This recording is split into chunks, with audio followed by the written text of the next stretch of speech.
குடிங்களாச்சு போடலைன்னா 2 கண்ணு அவிஞ்சு போகும் போல் இருக்கேன். நான் வந்தது அந்த காதர் பாயோட மட்டன் பிரியாணி சாப்பிடதான். போதுமா?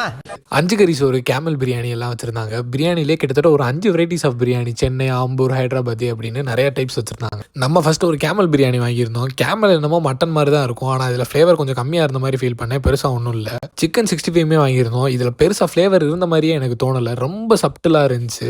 கடைசியாக தான் வந்தார் விநாயக்குங்கிற மாதிரி இந்த mutton biryani the game changer தாங்க சொல்லுவேன். சென்னை ஸ்டைல் மட்டன் பிரியாணி வாங்கியிருந்தோம். மட்டன் ஃப்ளேவரும் அந்த பிரியாணியோட ஃப்ளேவரும் சும்மா அவ்வளோ சூப்பராக இருந்துச்சு. நீங்கள் இங்கே போனால் இது ஒரு மஸ்ட் ட்ரை மேட்ருங்க.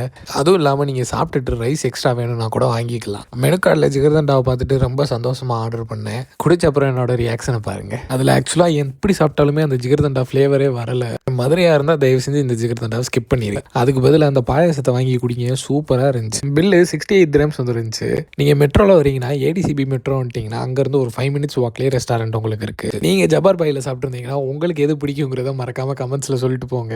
அடுத்து எங்கே போய் சாப்பிட்லாங்கிறதையும் மறக்காமல் கமெண்ட்ஸில் சொல்லிட்டு போங்க.